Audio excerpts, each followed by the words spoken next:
In the suburbs of Belhaven, Greenwich, on the pleasant evening of October 30th, 1975, summer was in full swing. Martha was determined to convince her mother to allow her to partake in Mischief Night, the pre-Halloween tradition where harmless pranks were played around the neighborhood. After persistent persuasion, Dorothy, Martha's mother, finally relented and granted her permission. However, as the hours passed, Dorothy grew increasingly worried when she couldn't locate her daughter. She reached out to some friends, only to discover that no one had seen Martha. The search for her began, but it didn't take long to find her. Tragically, Martha was discovered lifeless under a pine tree, just 200 feet from her home, brutally murdered with a golf club. The events of that fateful night on October 30th left everyone questioning what had transpired and who could commit such a heinous act against an innocent young girl. The affluent community of Belhaven held many secrets behind its prestigious walls. Greenwich, one of Connecticut's oldest towns, boasted a rich history and culture. Situated just a 50-minute train ride away from New York City, this coastal town offered a delightful blend of New England charm and vibrant city life. The members of the Belhaven community were renowned for their wealth and influence, making it all the more shocking that such a privileged society could harbor dark secrets. Martha Elizabeth Moxley, a social butterfly, was known for her outgoing and fun-loving nature. Born on August 16, 1960, to Dorothy and John David Moxley, Martha was the youngest member of the family, alongside her older brother John. In 1974, Martha's father was transferred from his job in Piedmont, California, prompting the family to uproot and settle in a spacious mansion in Connecticut, thousands of miles away from their previous home in the affluent suburbs of Belhaven. While this transition may have been significant, quickly adapted to her new surroundings. In no time at all, she formed numerous friendships at school as her classmates were drawn to her vibrant personality and self-assurance. In just a span of 9 months, Martha managed to become the most popular girl at Western Junior High School. Her popularity extended to the boys as well, making her quite famous. Martha was a remarkable individual who seemed to have it all. She was known for her friendly nature, athletic abilities, and artistic talents. Everything seemed to come effortlessly to her. Her brother John described her as someone who was easy to get along with, positive, and someone you would enjoy being around. Despite her immense popularity, Martha remained grounded and family-oriented. She would often spend her time at home, either sketching or playing with her beloved cat, Tiger. However, like any other teenager, Martha also had a wild side. During the summer of 1975, she would spend most of her days at the Belhaven Club, engaging in activities like tennis and swimming. She would socialize with children from exclusive clubs who were considered to be of a different class. Unlike her other friends, these children attended private academies and boarding schools and enjoyed a level of wealth that even surpassed Greenwich standards. Among these children, the Skakel family stood out, as they were cousins to the infamous Kennedys. Martha had a close connection with the Skakel boys, Thomas and Michael. The Skakels were neighbors to the Moxley family, and Thomas and Michael were nephews of Ethel Skakel and Robert F. Kennedy. The families were related, with Robert being the brother of the late President John F. Kennedy, Ethel Skakel's brother, Rushton, and his wife, and had 7 children, including Thomas and Michael, who were 17 and 15 years old, respectively, at the time of Martha's murder in 1975. However, the Skakel family was far from harmonious. Michael Skakel later attributed chronic illness, alcoholism, and a repressive Catholic upbringing as ongoing sources of turmoil within the household. In 1973, and Skakel passed away due to brain cancer, leaving her husband Rushton Skakel, who struggled with alcoholism, spiral further into a state of despair. With insufficient supervision and unlimited funds, Rushton would frequently leave their children home alone. As a result of his mother's death, Michael Skakel expressed that their household descended into an even more chaotic state. Interestingly, the Moxleys lived just about 150 yards away from the Skakels. Due to the lack of parental supervision, the Skakel household became a popular gathering spot for teenagers. Meanwhile, Martha was enjoying her summer days within the secure confines of the gated community in Belhaven. Her teenage years were filled with occasional rebellious acts such as sneaking out, smoking, and indulging in a few beers. In her diary, Martha documented several incidents that occurred during these holidays, many of which revolved around the Skakel brothers. Martha was particularly concerned about the advances she received from Thomas. On September 12, 1975, she wrote, "Dear Diary, me, Jackie, Michael, Thomas, Hope, Maureen, and Andrea were driving in Tom's car. I was practically sitting on Thomas's lap because I was only steering. He kept placing his hands on my knee. Then I took over driving again and Tom put his arm around me. He continued to engage in such behavior."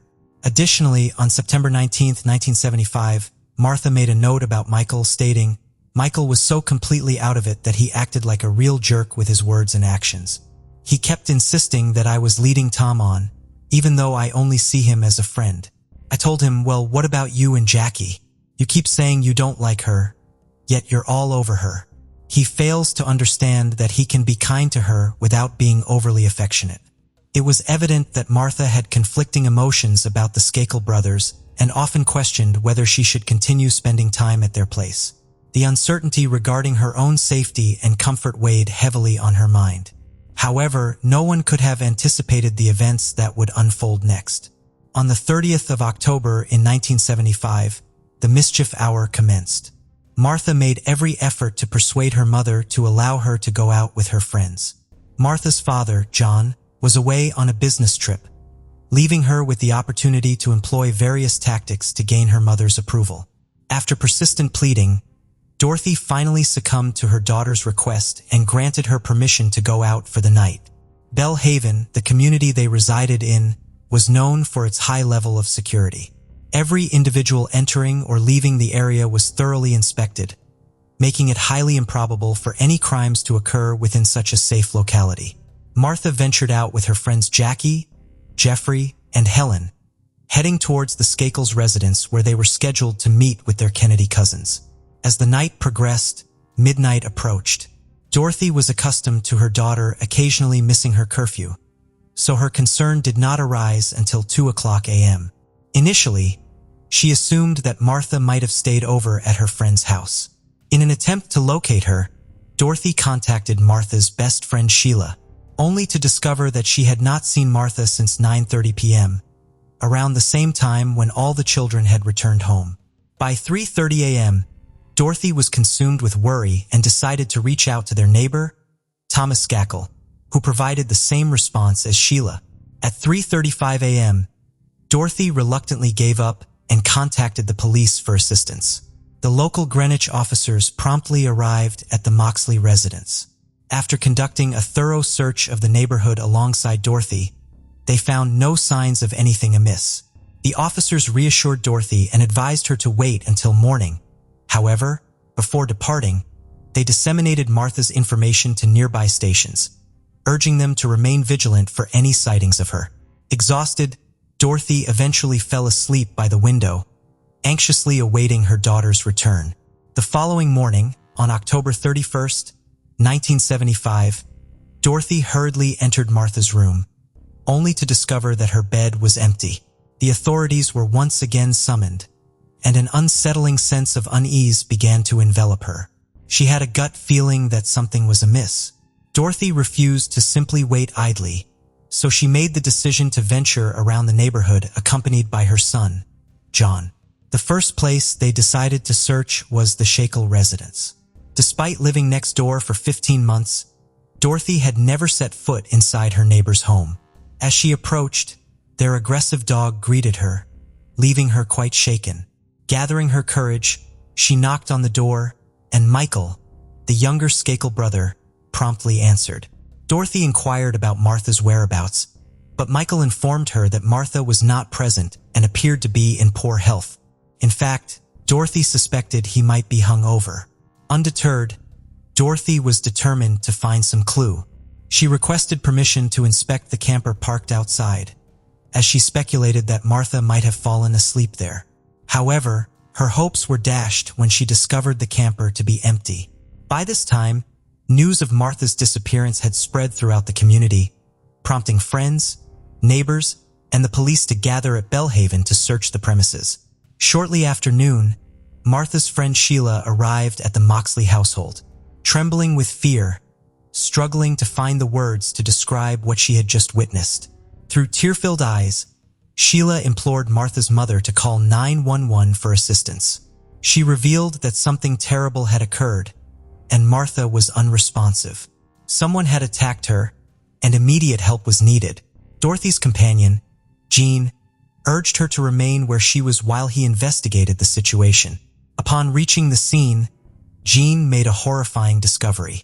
Lying face down beneath the towering pine tree at the edge of the Motley property, 200 feet away from her house, was the missing teenager. The back of her head had been brutally bludgeoned and a broken golf club protruded from the back of her neck. Martha's attire was stained with blood, and her jeans and undergarments were pulled down to her ankles. Adjacent to the young girl lay a shattered 6-iron golf club, which had been repeatedly used to strike her head. The force of the blows was so intense that the club broke into 3 separate pieces, scattered across the ground near her lifeless body, except for the grip of the handle. The law enforcement officials were taken aback by the gruesome discovery. In the past 3 decades, Greenwich had not encountered a violent crime of this magnitude, let alone something as atrocious as this. The local police were ill-equipped to handle the severity of the situation at hand. Consequently, a team from the Connecticut County Station was assigned to conduct a thorough investigation. The forensic experts diligently collected as much evidence as possible from the crime scene, while Martha's body was sent for autopsy.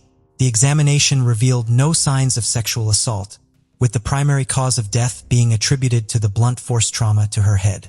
It was later revealed that Martha Moxley had remained a virgin until her untimely demise. As the investigation progressed, the local police officers in Greenwich began compiling alibis from all known witnesses in order to establish an accurate timeline of events surrounding the homicide.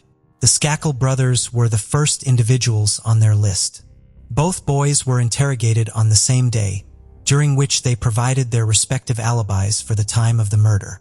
When questioned, Thomas Skakel informed the detectives that he had last seen Martha around 9:30 p.m. outside his residence. He claimed to have immediately gone inside after bidding her farewell, where he joined the family's new live-in tutor, Kenneth Littleton, to watch the movie The French Connection. Thomas later returned to his room to work on a school report about Abraham Lincoln, although his teachers denied assigning such a task. Eventually, Thomas underwent 2 polygraph tests. The first test yielded inconclusive results, but he successfully passed the second one.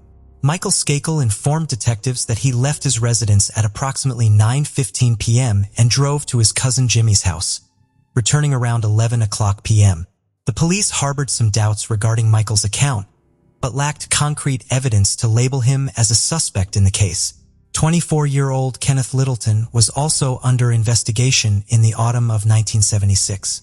He informed the authorities that he heard noises outside the house between 9:30 and 10 o'clock p.m. Littleton mentioned that before going outside, he checked on all 7 Skakel children, noting that Michael, his older brother Thomas, and 2 other Skakel boys were not present at home during that time. Detective Salmon's reports indicated that Littleton heard rustling leaves and noises from the bushes on the property, although he did not witness anything at that moment. Littleton stated that he only saw Thomas at 10:25 p.m. when he joined him in front of the TV. The other Skakel boys returned home within half an hour. Littleton claimed to be unaware of Martha Moxley's identity, as it was his first night at the Skakels' residence. Despite failing multiple lie detector tests, Littleton was never formally charged in connection to the case. During the ongoing investigation, the police discovered 2 significant pieces of evidence. Martha Moxley had been beaten and stabbed with a Tony P. golf club engraved with the initials of the Skakel family member. Upon inspection, the same set of golf clubs was found at the Skakel household, with 1 club missing. Rusht and Skakel, their father, who had returned from a hunting trip upon learning of Martha's murder, initially cooperated with the authorities, but later ceased communication with them. On January 22, 1976, the Skakel family, following their attorney's advice, declined to respond to further inquiries and terminated their cooperation with the investigators. Martha's friends provided alibis that raised numerous questions. On the night of October 30th, 1975, Martha Moxley joined her friends for Mischief Night, a neighborhood tradition involving pranks like ringing bells and toilet papering houses. According to her friends, Martha was seen flirting with Thomas, the oldest Skakel brother, and moments later, they found her kissing him. One of her friends mentioned seeing Martha and Thomas near the pool in Skakel's backyard, behind the fence around 9:30 p.m. Over the next few months, the detective conducted more than 200 scheduled interviews. All interviewees underwent multiple polygraph exams as part of the investigation process. Donald Brown, the state's attorney for Fairfield County at the time of Martha's murder, stated that while individuals are not obligated to cooperate with the police, it is unusual for someone possessing information about a violent crime to withhold it from investigators. Initially, the case went cold for nearly 2 decades due to a lack of information. However, in 1991, a rumor linking another Kennedy family member, William Smith Kennedy, to the murder led to the reopening of Martha Mosley's case. Although William's connection to the case was eventually dismissed, this development sparked new leads and reignited the investigation. In the same year, renowned forensic pathologist Dr. Henry Lee was brought in by the police. Dr. Lee utilized advanced technology that was not available in 1975. Dr. Lee examined various items, including clothes found in the Skakel garbage shortly after the murder. He discovered hairs in the fibers, some of which were microscopically similar to the victim's hair, while others were merely similar. Dr. Lee concluded that the hair belonged to a Caucasian male. However, the investigators faced a challenge as they did not possess any hair samples from the potential suspects, making it impossible to establish a match. Nevertheless, Dr. Lee managed to provide a potential motive for Martha's murder by studying the crime scene photographs. He noted that the blood smear on her body indicated an attempt to use force, suggesting a sexually motivated homicide. This revelation led to Michael quickly becoming the primary suspect in the case. Rushton Skakel, in an attempt to clear his family's name, allegedly hired a private investigator. He hoped that this would shift suspicion onto other suspects, particularly former suspect Kenneth Littleton. Unfortunately for him, this plan backfired. Private investigators Jim Murphy, a former FBI agent, and his assistant Willis Billy Krebs, a former NLNPD lieutenant, became involved in the Martha Moxley case. During their interviews with Tom and Michael Skakel regarding their activities on the night of the murder, it was revealed that both boys had lied to the police. Thomas Skakel admitted that he had last seen Martha outside his house closer to 10 o'clock p.m., not 9:30 p.m. Additionally, Thomas and Martha engaged in inappropriate activity outside his home before he went back inside. According to Krebs, Thomas became emotional and started crying while confessing this, but his lawyer interrupted before he could say more.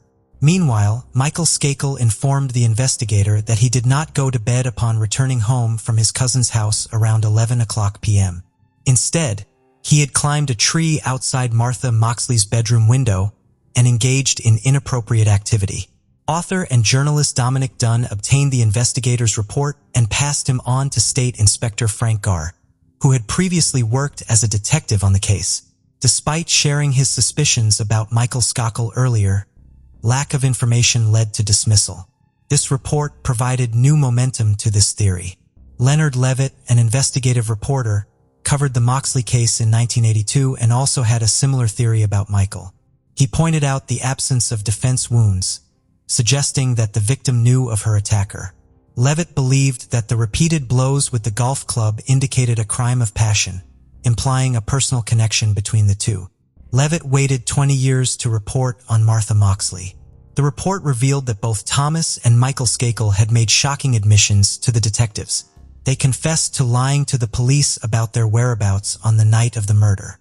Thomas claimed to have spent time with Martha after 9:30, engaging in a sexual act, before leaving her around 10 o'clock. Levitt emphasized the inconsistencies in Thomas's story.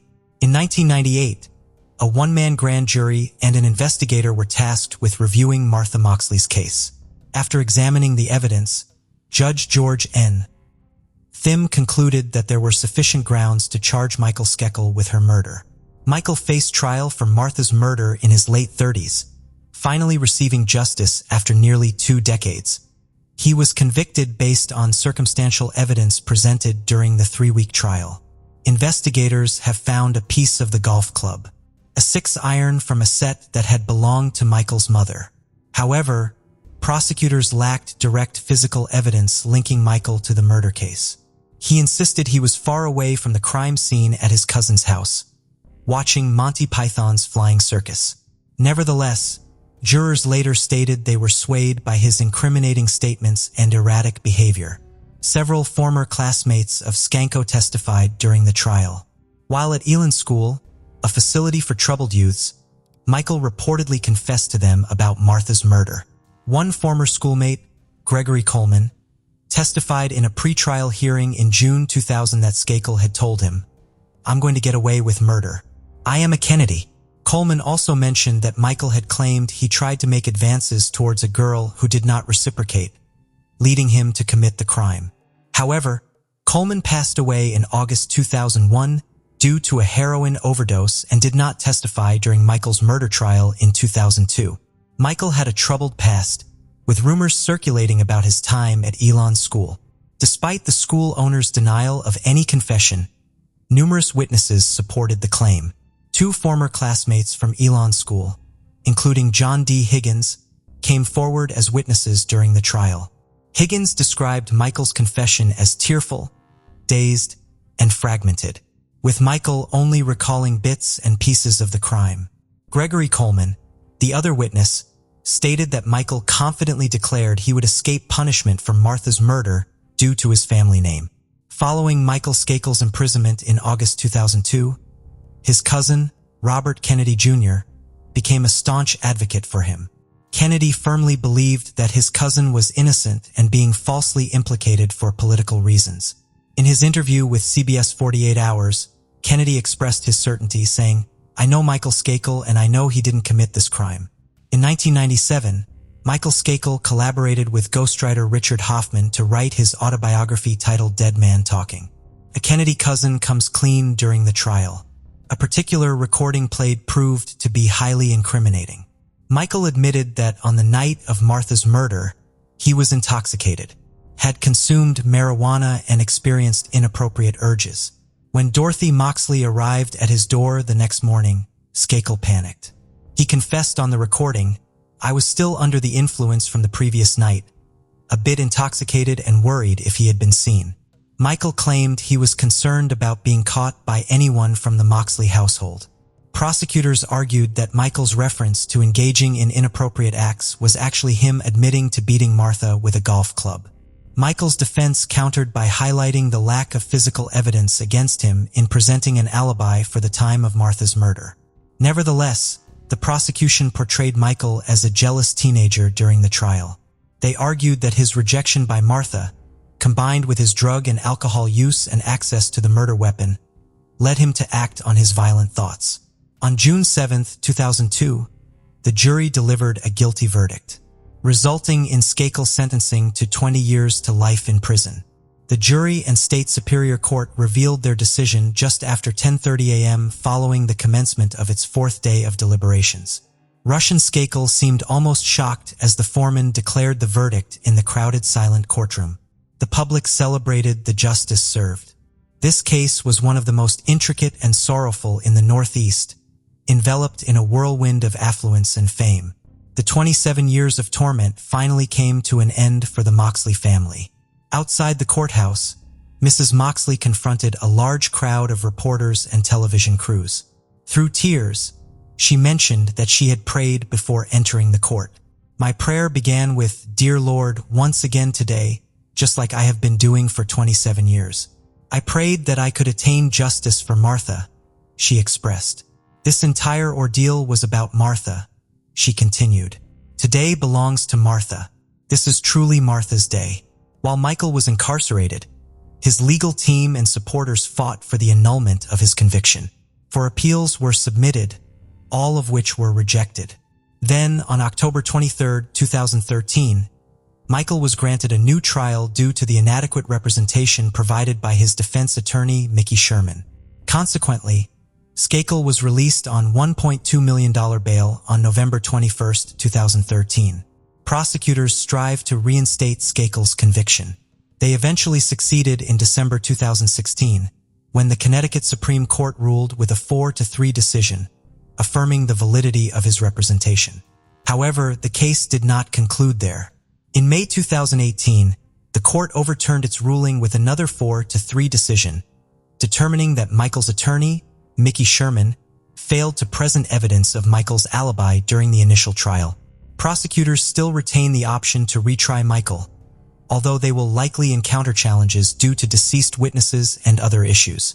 Michael's legal team, in a release statement, commended the court's decision, stating that it was the right course of action. The lawyers have also stated that Michael, who maintains his innocence, has been wrongly incarcerated. However, the Moxleys remain steadfast in their belief of Michael's guilt. "I have no doubt in my mind that he is responsible," Dorothy asserted. John Moxley, her 59-year-old son, expressed that the jury's decision in the 2002 trial, reached after considering the evidence against Michael Skakel, continues to provide him with reassurance. "We have a sense of comfort knowing what transpired," he stated. Currently 55 years old, Michael Skakel resides with his aunt in Westchester County, New York. He spends his days caring for his 15-year-old son, George, and striving to move forward from the trauma of his past conviction and imprisonment. He is legally obligated to seek permission from the court to travel outside of Connecticut or New York. "I wish to leave this nightmare behind so that I can start building a life with George without this constant burden," he expressed in an email. "I lost 11.5 years of my life. I missed out on George's entire childhood. I know I can never reclaim those years, but I consider myself fortunate to be able to spend time with George now." The death of Martha Moxley haunted the Greenwich community, her family, and friends for over 40 agonizing years. While many still believe that the verdict against Michael was fabricated, ultimately, a mother lost her daughter, and the state of Connecticut failed to deliver proper justice for Martha's death. Numerous individuals believe that Michael evaded punishment due to his connections and wealth. Martha's father, John David Moxley, fought for his daughter's justice until his death in 1988. Even to this day, the Kennedy family continues to be associated with the Martha Moxley case. Robert F. Kennedy Jr., who authored the book, framed why Michael Skakel spent over a decade in prison for a murder he didn't commit in 2016, left Dorothy Moxley, Martha's 84-year-old mother, speechless with his publication. She mentioned that truth had never appeared so distorted and manipulated in her entire life. Despite this, she remained convinced that Michael was responsible for her child's death. Kennedy's book dedicated a whole chapter to tarnishing John's character, Martha's father. He cast doubt on his whereabouts on the night of the murder and made several accusations against the Moxley family. As of December 2019, Michael Shacko is still a free man. The memory of Martha Moxley is forever engraved in the hearts of Greenwich residents. A young, beautiful girl was robbed of her innocence before she could fully blossom into adulthood. This is not the first tragedy that has been swept under the rug by the Kennedy family. The legal battle between Michael and the Moxley family was a nationwide conflict, and while there are still many unanswered questions surrounding this case, we offer our sincerest condolences to the family of the victim. On August 17, 1983, it was an ordinary evening in Toronto, Ontario, and a family was preparing the dinner table for Susan Tice, a 45-year-old mother of 4. Susan's absence without communication was unusual. Susan's family became concerned when she did not arrive after several hours and sent her brother-in-law to check on her. When he arrived at Susan's house, he was shocked to his core to find Susan's body in her bedroom, lying in a pool of blood. Months later, Erin Gilmore's body was discovered in her apartment by her boyfriend, Anthony Monk, on a chilly night in December. Anthony was scheduled to pick up his 22-year-old girlfriend for a date on December 20, 1983, at approximately 9 p.m., following her shift at the clothes store where she worked. When Anthony finally made it to Erin's apartment at around 9:30 p.m., he found her lifeless body wrapped in a blanket. What was the true fate of Susan and Erin? Were Erin and Susan acquainted? For the past 39 years, the families of the victims and the police have been asking the same questions. Ontario is a province in southeast Canada, with its capital city being Toronto. In addition to being the most populous city in Canada, it is also the financial, commercial, and trading hub of the nation. Toronto is a fantastic destination for everyone because of its renowned theater, music, and art scenes. However, this lovely location is also the scene of almost 700 cold case murders. Regrettably, we will examine 2 of these horrifying murders from 1983 today. In Toronto, this is where our case begins. The daughter of Dr. Burton Williscroft and the former Jane Wallace of Leith, Susan O'Hara Williscroft Tice, was born on November 13, 1937. In 1961, she tied the knot with Fred Tice. When Susan passed away in 1983, she was 45 years old and a mother of 4 children. Her 4 children, Ben, John, Christian, and Jason, were the source of her warmth and joy, as well as the admiration and affection of her friends and family. She was regarded as the person who brought everyone together and someone they looked up to. The kids' friends used to refer to her as May or Mrs. T. Susan. She was a nurse in Calgary and she divorced her husband, the father of her 4 children, in July 1983. She left Toronto shortly after that, deciding to return to her hometown. Susan began serving the families of people with underprivileged children there as a family therapist. Christian, Susan's daughter, and her were particularly close and had a special bond. However, they had no idea that a catastrophe was going to occur. On August 17, 1983, a calm evening, Susan's family was busy preparing the dinner table for a get-together. Hours went by and Susan never showed up, which alarmed her relatives. They became concerned because Susan was usually reliable and would never skip out on them. They chose to wait for her, but after several hours went by with no sign of Susan, her family began to suspect that something was not quite right. To make sure Susan was all right, her brother-in-law got in his car and headed to her home at 341 Gray Street. The entire scene appeared a little strange as he arrived. It appeared like no one was home because there was a mountain of unopened mail and no lights on. When no one answered the door, he knocked again. Figuring Susan must not have been home, he attempted to peer in through the windows, but it was too dark. He chose to enter through the back door after deciding that something was not quite right. To his surprise, the door was wide open. Her brother-in-law was still searching for her, when all of a sudden her phone rang. When he answered, it was Susan's daughter Christian, phoning from her summer camp. Christian asked her uncle where her mother was, to which he gave no answer. He eventually located Susan in the upstairs bedroom. There she was, unconscious in a puddle of her own blood. Without delay, Susan's brother-in-law contacted the police. When the police got to Susan's house, they started working right away. The police conducted a thorough search inside and outside the home and discovered no evidence of forced entry. Susan had suffered multiple chest stab wounds in addition to sexual assault. There was no sign of the murder weapon. The only person who saw anything was Susan's neighbor, who could provide them with some details. She claimed to have heard a woman scream 4 times at 1:30 in the morning and to have heard someone pass Susan's house. But she did not believe it was a reason to call the police. A DNA sample taken from the semen, left at the crime scene, was the only proof the police could find. The police department was unable to find Susan's killer using this information alone. The police had no suspects or leads. Since there were no suspects in Susan's case, police began questioning Susan's coworkers and relatives to see if they had any information regarding the case. The investigator considered Fred Tees, Susan's ex-husband, as a potential suspect. However, he was quickly exonerated after it was discovered where he was when the crime was committed. The police force appeared to be in a loop, lacking fresh information, suspects, or witnesses, and their investigations consistently appeared to come to a standstill. The police department left the case open in the hopes that someone would contact them with information. The investigators searched for any small hints or information that would point them in the direction of Susan's murderer. They kept waiting, but nothing materialized. The media also reported on the case in the hopes that someone would come forward with information, but they were disappointed. Everyone was shocked by Susan's case, not only her own family, but also the family with whom she worked. The police department and Susan's family were deeply troubled by the idea that someone had escaped punishment for killing someone. After several months, Susan's case appeared to be at a standstill.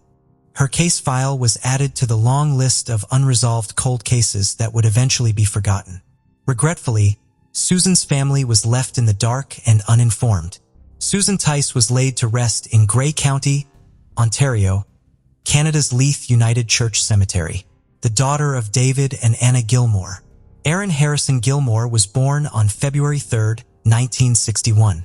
In 1983, 22-year-old Erin was a blonde with a captivating demeanor and a promising future. According to her brothers, Shun and Kellen McCowan, she was a natural beauty who was always full of life and an incredible friend to everyone around her. Despite being driven by her career, she never compromised on her commitment to her family. Erin was a bright, content young woman. She was employed at Robbins Knits, a clothes store, in 1983 and had aspirations of becoming a fashion designer. The store was at 37 Bits Hazelton Avenue, directly below her apartment. She worked there to expand her skills as a model and designer and to obtain experience in the field. She was dating Anthony Monk at the time. Anthony was the son of Peter Monk, the business partner of her father David Gilmore. Erin Gilmore was the sole child of business magnate David Gilmore, who amassed his wealth by founding one of the biggest coal mining firms globally. Erin spent a lot of time with her father and they had a very close relationship. They were unaware that disaster was lurking around the corner. Erin Gilmore was discovered dead on December 20th, 1983. 5 days before Christmas and just 4 months after Susan's murder, Erin had invited her two half-brothers, Shun and Callan McCowan, over for a sleepover at her Hazelton Avenue apartment on the evening of December 19, 1983. For the three of them, this acted as a ritual and the brothers used to take pleasure in spending time with Erin. With Christmas quickly approaching, everyone was looking forward to the joyous occasion. Before turning in for the night, they snacked on popcorn and watched movies. The following morning, Erin dropped Callan off at home and dropped Shum off at the market because he needed to shop for Christmas. He had no idea that this would be his last glimpse of his sister in good health. Erin went back home, started working at Robbins Knits, and went about her day as usual. She was expected to close the store at the end of her shift, which meant she would be the last person there at around 9 o'clock. Anthony Monk, Erin's boyfriend, had promised to pick her up from the store at 9 o'clock p.m. for their date, but he was about 20 minutes late because he had to stop by an ATM to get cash. Upon arriving at the store, he expected Erin to be waiting for him, but he did not see her. Anthony guessed that she had gone upstairs to get ready for their date. After climbing the stairs to Erin's apartment, Anthony noticed something strange. The main door was ajar. Though Erin's lack of caution was unusual, he could not help but wonder if she had accidentally left the door open for him. Anthony entered and glanced around, but he was unable to locate Erin. He called her name several times, but Erin never answered. When Anthony opened the bedroom door, he saw that the blanket was rolled up in the center of the bed, even though she was not there. Fearing the worst, Anthony approached it and tugged at the blanket's edges. His worst fears were realized. Erin was covered in a blanket and was not answering. It was not until Anthony noticed the blood leaking from under the blanket onto the bed that he realized what had happened. Fearing for his life, Anthony did not hesitate to dial the police. Upon arriving at Erin's apartment, the police discovered that Erin had been killed and had been wrapped in a blanket. Erin also suffered from both murder and sexual assault. In this instance as well, police discovered semen at the crime scene, which served as DNA evidence. The police did not discover any evidence of a forced entry or break-in when they inspected the crime scene. Erin had suffered several chest stab wounds, in addition to being strangled. The murder weapon was nowhere to be found and there were no witnesses or suspects. The fact that everything that occurred with Erin that night transpired in a mere 20 minutes startled the police department the most. The person who attacked and killed Erin was able to get away with it between Erin closing the stall at 9 p.m. and Anthony arriving at 9:20 p.m. It was going to be difficult for the police to find Erin's killer with the amount of information and evidence they had. Aaron's case differed from Susan's in that it received more media coverage and publicity. The sole child of business magnate David Gilmore, a well-known person in Toronto at the time, was Aaron Gilmore. When the police first questioned Aaron's relatives and co-workers, they discovered nothing strange because Aaron's body was covered in a blanket, a tactic used by killers to help them cope with their guilt. Anthony, Aaron's boyfriend, was considered a suspect in Aaron's case by the police. However, Anthony was ultimately exonerated and removed from the suspect list. It appeared that the investigation was going nowhere. By now, the police were desperate to apprehend this horrifying murderer. The publicity on Aaron's case brought in a lot of new leads and suspects. The investigators questioned over 700 people in connection to Aaron's case, but all were eliminated one by one.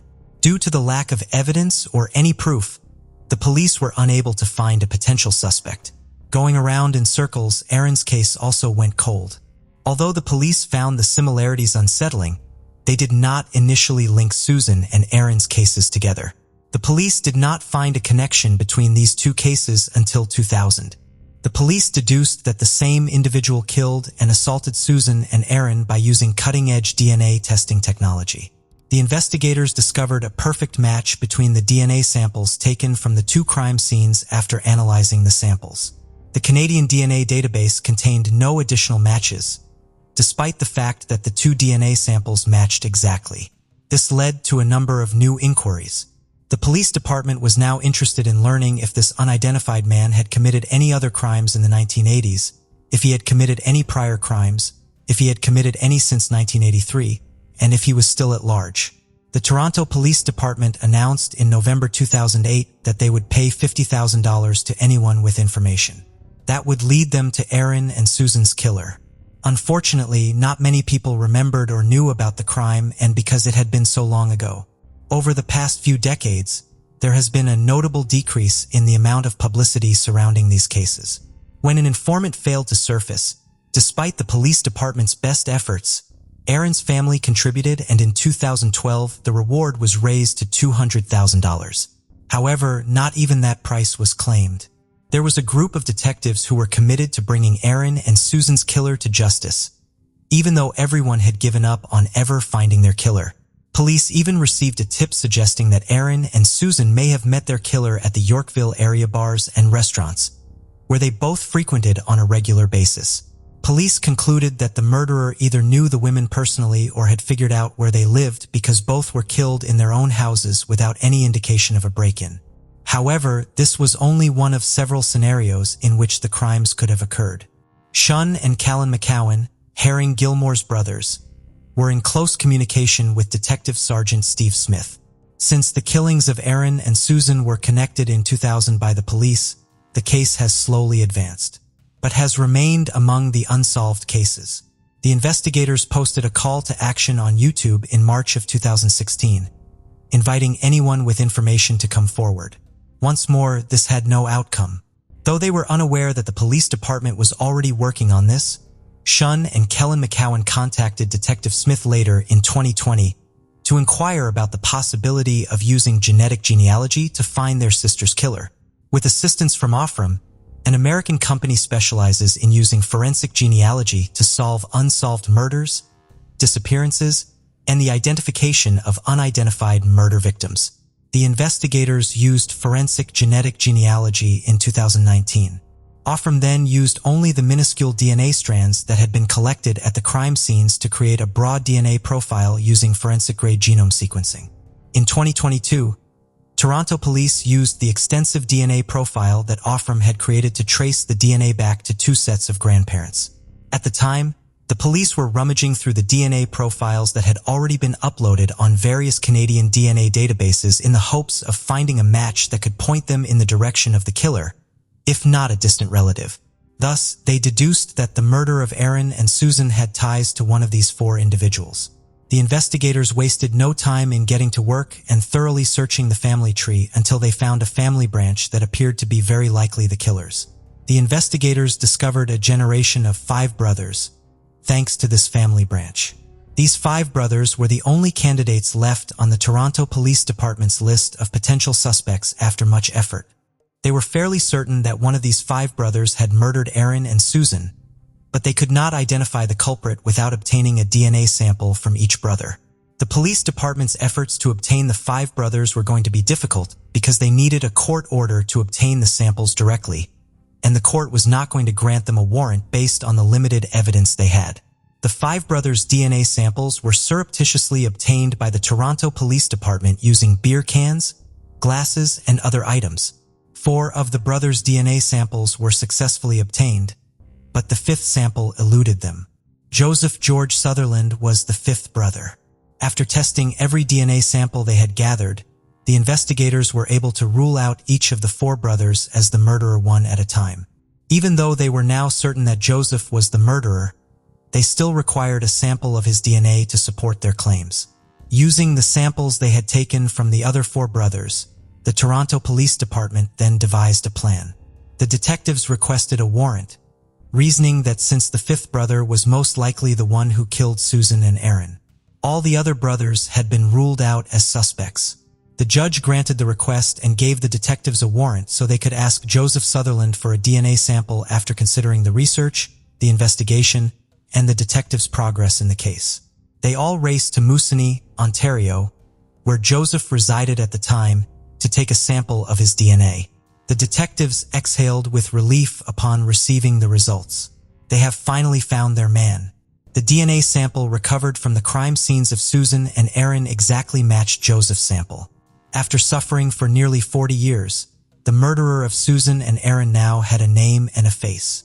In December 1961, Joseph George Sutherland was born in Fort Albany, Ontario. He had moved to Moosonee, Ontario not long ago.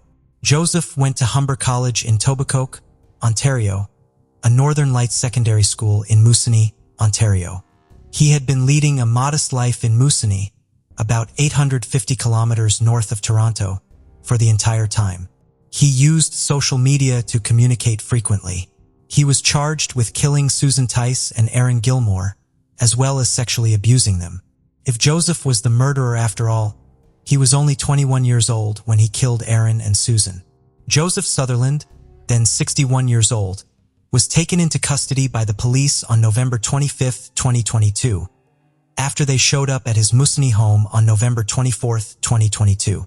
Joseph was accused of killing Susan Tice and Aaron Gilmore twice in the first degree. He is presently awaiting trial and is being housed as a prisoner at the Toronto South Detention Centre. Joseph's lack of prior criminal history has also been mentioned, which helps to explain why his DNA was not included in the Canadian DNA database. When Shun and Kellen McCowan learned of Joseph's arrest, they were overjoyed. Detective Smith called Shun to let him know about the arrest, and Shun was ecstatic. At last, there was relief along with a great deal of happy tears and profanity. Shun recalled how, overcome with rage, he had punched a hole in the wall the day his mother had told him about his sister's murder. All he wanted was for his mother, who died 2 years ago, to be present to witness this day. Susan's only daughter, Christian, has become a mother herself. She felt relieved to learn that her mother's killer had finally been apprehended. All she wanted was to Susan to be present so she could meet her grandchildren. Whenever she visited her mother's home, she would frequently go up and down the stairs in an attempt to piece together exactly what had happened. Christian still sleeps in the corner of her room with a baseball bat because she is afraid for her safety, but that has finally stopped. When Christian heard the news, she gave her mother's picture a fist bump and exclaimed, "We got him." Susan's closest friend back then was Ann Chisholm, who is now 85 years old. They first became friends as teenagers at Camp Wapameo in Algonquin Provincial Park. The weekend before Susan was killed, Ann had gone to see her, and she was going to see her again the following weekend. In an expression of her sorrow, Ann said that it was depressing and sad that while she had a great life over the years, her best friend Susan had not been given the same chance. The news of Joseph's arrest also relieved Ann. Detective Smith said that Joseph appeared to have anticipated being arrested when questioned about it. Detective Smith added that this was the most complicated case the Toronto police had handled in his 25 years of service, having spent the last 39 years living in Ontario. The The Toronto Police Department has announced that they are investigating all other unsolved murder cases in the province to determine whether Joseph is linked to any of them. Susan Tice and Aaron Gilmore were two lovely, hardworking people whose lives were taken far too soon. However, they can both now rest easy knowing that their killer has been apprehended by the police following a protracted and agonizing journey. Genetic genealogy technology progress aided the investigators and was crucial to the case's resolution. The investigators narrowed down a possible suspect family and eventually worked their way down to a single suspect with the aid of a small strand of DNA. Genetic genealogy is a technology that will continue to advance and get better over time. It will undoubtedly be crucial in solving a lot of these kinds of cold cases. Do you believe Joseph might have been involved in more murders in Ontario that are still unsolved? What do you suppose could have motivated Joseph to commit such crimes at such young age?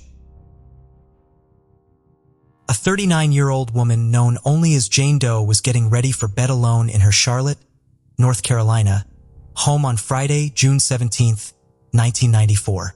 Her kids had not come home yet, and it was already 1:30 in the morning. The woman made the decision to go to bed because she had a long day. In order to allow her children to enter her home without waking her, the woman left her main door unlocked. She calmly tucked herself into bed after bringing out her favorite blanket, not realizing that a predator was waiting for prey outside in the shadows. In a matter of seconds, the woman discovered that an unidentified intruder had her at knife point. What did this intruder want, and who was he? Was the 39-year-old mother going to live to tell about this potentially fatal experience? Charlotte is the most populated city in the American state of North Carolina. Charlotte is renowned for having a big city feel and for having a warm population. Nevertheless, it is among the most dangerous cities for violent crimes, which stands in stark contrast to Charlotte's vibrant and friendly side. Over 91% of the communities in the North Carolina region are safer and have lower crime rates than Charlotte. And one of the most horrifying crimes in history happened here back in 1994. On June 17, 1994, a Friday, the 39-year-old woman was by herself at her Charlotte home on North Clubman Street. After finishing her housework, she waited for her kids to get home. She just wanted to get a good night's sleep because she had such a long day and was exhausted. The woman chose to leave her front door unlocked at 1:30 a.m. so that her children could enter when they got back. As she dozed off in bed, the sound of her bedroom door opening startled her out of her reverie. She briefly believed that her kids had returned home. But when she turned to look in the other direction, she saw a man standing by the door with a knife in his hand. She was terrified and unsure of what to do. The man approached her more closely in a matter of moments, put the knife to her throat, and attacked her. The woman was too terrified to act at that precise moment, but she immediately reported the attack to the Charlotte-Mecklenburg Police Department after the attacker left the house. The 39-year-old lady was brought in for a forensic evaluation, during which her body was examined, an assault kit was finished, and the assaulter's DNA was extracted. Medical examiners examined the DNA sample, but the analysis was not very helpful because DNA technology was still in its infancy and there was not much data in their databases. Detectives from the Charlotte-Mecklenburg Police Department continued to hunt for the attacker after that, but they were unable to find him. They were unable to generate a list of possible suspects based on the evidence they had. The 39-year-old mother's attacker remained elusive to the detectives for weeks, months, and even years. The victim was left feeling distressed and powerless when the case finally ended without any progress being made for a very long period. In 2018, the Charlotte-Mecklenburg Police Department in North Carolina reopened the 1994 assault case with the hope that the suspect could now be located thanks to advancements in DNA technology. They re-examined the evidence over the course of that year and ran some more tests on the suspect's DNA sample. A DNA profile was created by forensic scientists in 2019 and uploaded to the databases of the Combined DNA Index System, or simply CODIS. This established a link between the 1994 assault of the 39-year-old woman and the 2010 assault case. An unidentified man kidnapped a 25-year-old woman on March 13, 2010. From the 300 block of Hardin Street in Columbia, South Carolina, which is close to the University of South Carolina. Afterwards, the man attacked the woman and left the area. When the woman called the Columbia Police Department to report the incident, she made an effort to provide as much detail as she could about the man who had assaulted her. However, with the information available at the time, the detectives were unable to identify a suspect. The woman was given an assault examination by forensic experts, who also collected a sample of the suspect's DNA. After creating a DNA profile, this sample of DNA was added to the CODIS databases. Nevertheless, the 1994 case was reopened in 2019, which is when the two cases were connected. Testing conducted in 2019 demonstrated that the same man was responsible for both attacks. Investigators still needed to identify a suspect or person of interest, despite the fact that the investigation had progressed considerably. Detectives worked extremely hard in the ensuing years to identify the suspect, and in 2022, with a little assistance, they succeeded. The CMPD collaborated closely with the Nationwide Sexual Assault Kit Initiative, or SAKI, in 2022. SAKI provided financial support to the CMPD and trained detectives in the use of forensic genetic genealogy to identify a subject. An American company called Althram Corporation, which specialized in forensic genetic genealogy, received a sample of the suspect's DNA. A thorough genealogical profile of the unidentified suspect was constructed by Althram scientists using forensic gray genome sequencing. To generate a list of possible leads, the Althram genealogy team searched their databases using a genetic genealogy technique. The Charlotte-Mecklenburg Police Department received the list.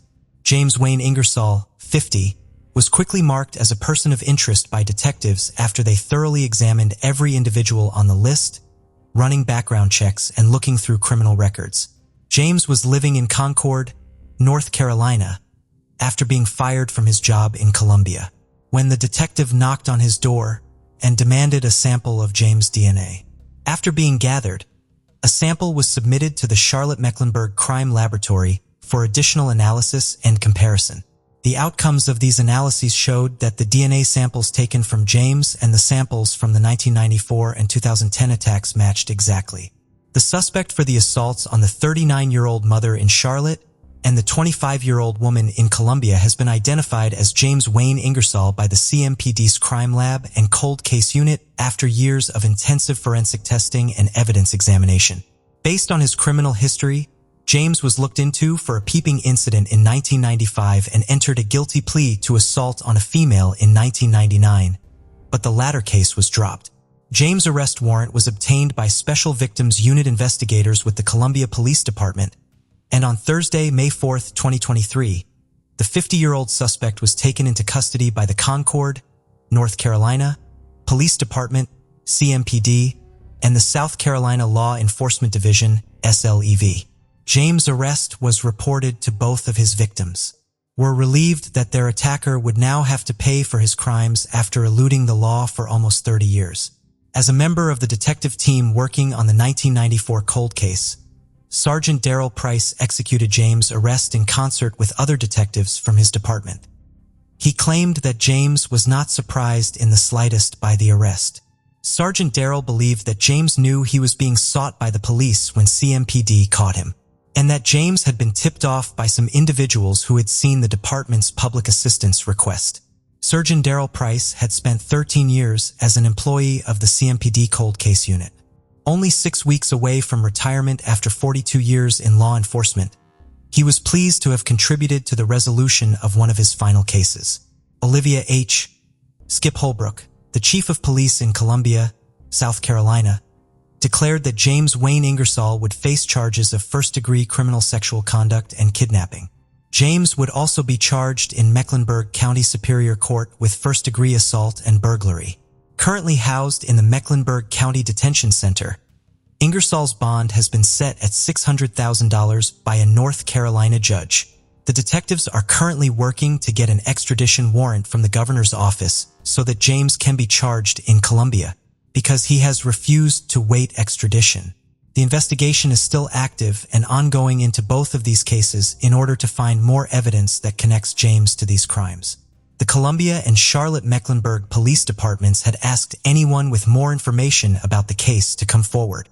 According to CMPD assault cold case investigator, Surgeon Darrell Price, This was the third instance in which an arrest resulted from a novel form of genealogy testing. He continued by saying that the department is still looking into more than 3,000 assault cold cases. He was optimistic that the development of DNA technology would eventually prove to be very helpful in cracking many of those unsolved cases. Unfortunately, attacks similar to the one that took place in this case were not uncommon. Also sharing her heartbreaking tale was Lily Milhouse, who then moved into the Charlotte, North Carolina neighborhood, where the 39-year-old mother had been attacked nearly 30 years prior. The now 70-year-old Lily claimed that even though she was only a teenager when she was assaulted, the memories of that terrible day still torment her. She experienced the same suffering as James' victims did, despite having no connection to the assaults that he committed. Lily wished for the closure of James' victims, knowing that he had been arrested for his crimes. She also disclosed that although the accused in her case was ultimately apprehended, the damage his acts caused was irreversible. This case takes us to the scenic city of Bend, which sits on the Deschutes River in Oregon, home to 23-year-old Kaylee and Sawyer, who lived with her boyfriend of a couple of years, Cameron. Kaylee worked as a dental assistant, and she was also busy studying at Central Oregon Community College. She was creative, enjoying photography, drawing, and writing poetry. She was also very sporty, loving snowboarding, golfing, fishing, and wakeboarding. With so many other outdoor activities and beautiful sights to see and photograph in Bend, it really was the perfect place for Kaylee to live. Her parents had divorced and remarried when she was young, but she had a great relationship with both of them and her step-parents, and she was also close to her 4 brothers. Friends and family said she was one of the happiest people they knew. She was giving, popular, always smiling and entertaining everyone, and she was often out and about socializing. Her mother said everybody was a friend to Kaylee, even if they were a stranger. On the evening of July 23, 2016, Kaylee had plans to celebrate a friend's bachelorette party. She got ready and left home to go and meet everyone in downtown Bend, very close to her college campus. After she parked her car at her friend's house, they all headed out for the evening. Over the next couple of hours, Kaylee and her friends moved around various bars. Everybody was in good spirits. The drinks were flowing. Everyone was dancing, singing, playing games, and enjoying the celebrations. At one point, Kaylee started dancing with a man at the bar, and one of Cameron's friends who happened to be there too, saw her and texted Cameron to tell him. Just after midnight on what was now July 24th, the night out was coming to an end. Everybody had had a lot to drink, and Kaylee called Cameron asking for a ride home. As he was on the way to get her, Kaylee texted Cameron's friend to apologize about dancing with the other man and how the situation might have looked. A short while later, Cameron arrived and picked Kaylee up. An argument started right away, which carried on the entire ride home. They parked up outside of their apartment complex, and Cameron said he stormed out of the car as the argument got more heated. Kaylee stayed inside, crying and saying she needed some space to calm down. 10 minutes later, Cameron went back outside to try and coax her in. It was too late to be arguing, and if they just went to sleep, everything would be fine the next day. But as he approached the vehicle, he realized the passenger door was wide open and she was no longer inside. In fact, Kaylee Sawyer was nowhere to be seen. Cameron started searching and sent Kaylee several texts. "Where are you? Kaylee, please just come home to be with me. I don't want to play this game. I'll start searching, but please help me out." Kaylee replied, saying, "My phone's about to die." Cameron said, "Please don't do this to me. I apologize for being upset when I picked you up. I just drove up and down College Way really slow. I didn't see you and I don't know where else to go. Just come back." Kaylee said, "Are you kidding? Because that's bullshit. Goodbye." She then turned her phone off and stopped responding. Cameron went to a friend's house, hoping she had walked there, but she hadn't. He drove up and down the streets looking for her, but to no avail. Kaylee's mother, Julie, and her friends were also trying to get hold of her, but Kaylee wasn't responding to any of them either. Everybody was still holding out hope that she had turned up at someone else's house to call off, but it was seeming less and less likely the more time that passed, and soon the police were called. Kaylee's name began circulating on social media and the word was spreading that she was missing, culminating in hundreds of volunteers coming out to look for her. Cameron was interviewed right away, but detectives had no reason to be concerned about him or anything he said, and he was very quickly ruled out. The friends she had been out with were also questioned, but they couldn't help either. Their attention then turned to the man she was seen dancing with at the bar, and they hoped this might give them a lead. But he was just as shocked that she was missing. He had danced with her for all of a few minutes before she had rejoined her group and then left, and he hadn't seen her again after that. Everybody was definitely concerned, but Kaylee's mother Julie was far more than that. She said the second she heard her daughter was missing and not replying to anyone, she felt a shift in her whole body and something was telling her that Kaylee was no longer alive. Officers started trying to find the location of her phone. Her phone was pinging all over the city of Bend, but sadly this was confirmed to be an old iPhone. That was still registered under Kaylee's Apple ID. It was now Monday morning and Kaylee hadn't shown up to her shift at the dental clinic. Police knew they had to pick up the pace and Kaylee entered law enforcement databases as an endangered missing person. As they approached the 24-hour mark, a new police officer called Isabel would report something to her colleagues that would blow the case wide open. She told them that her husband had been acting very strangely in the last couple of days and had said some incredibly concerning things to her. Her husband was 31-year-old Edwin Lara, and Isabel said his odd behavior had been apparent since he came home very late on Sunday after his shift had finished. He often worked long and late hours as a college campus security guard. The couple had been having problems for a long time, so Isabel didn't push him for answers, and just assumed he was being off with her. A few hours later, on what was now Sunday morning, Edwin and Isabel attended church together where Edwin was in the church band, and after this, they went to go and watch a film. But Edwin's weird behavior carried on into the next morning. Edwin also told Isabel that some of Kaylee's things were hidden in the shed, and after this, he fled the house armed with Isabel's gun. Officers went straight to the home where they found exactly what Isabel said they would. Kaylee's person ID, her shoes, a blood-stained rock, and a clump of what looked like it could be Kaylee's hair. What they found pointed to far more than accidentally hitting her with his car and panicking. Everything was pointing towards this being a violent homicide. By this point, however, Edwin was already on the run on what would become an interstate crime spree. After leaving his car at his parents' house, he spotted a 19-year-old called Andrea sitting in her car in a parking lot. She had just clocked off of a 12-hour shift and was about to head home when Edwin opened the passenger side door, pointed a gun at her, and demanded she start driving. As she drove, he showed her pictures of him in his campus security uniform and spoke to her about the news reports talking about Kaylee. After 3 hours on the road, Edmund wanted to stop at a motel for the night. As he checked in, he made Andrea pretend to be his girlfriend. Once inside the room, he handcuffed her to the bathroom door while he showered. He then ordered her to take a shower in front of him. Andrea was fighting against him every step of the way and point-blank refused. After this, he handcuffed her to the bed and told her to take sleeping pills.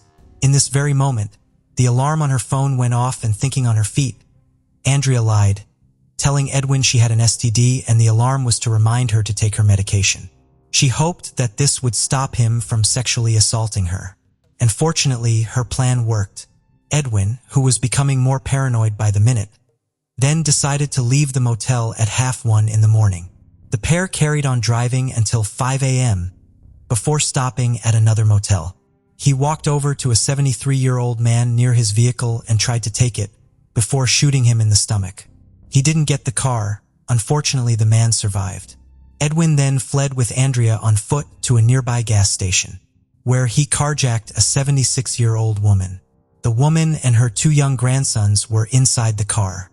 He forced one of the teens to drive the car at gunpoint before letting them go and carrying on with the vehicle. And thankfully, the family were unharmed. Edwin ordered Andrea to start driving to California, where he had family. During the drive, Edwin used Andrea's phone to record a video of himself.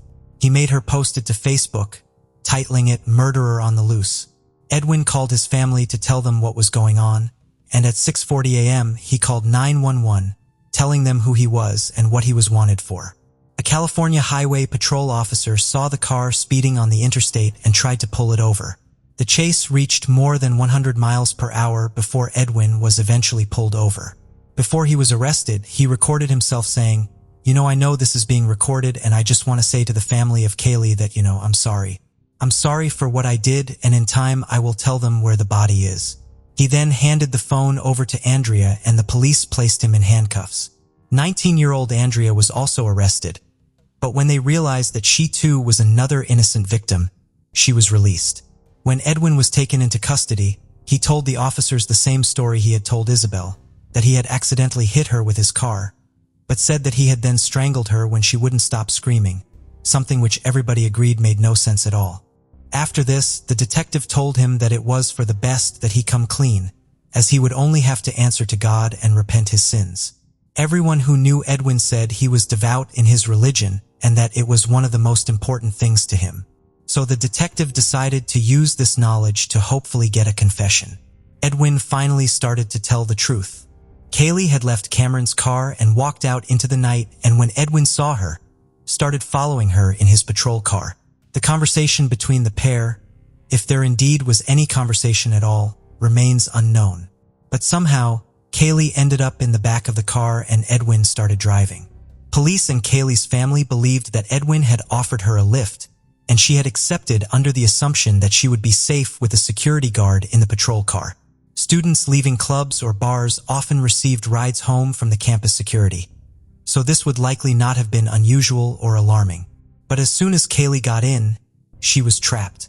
The doors wouldn't open from the inside, and she would have been completely helpless.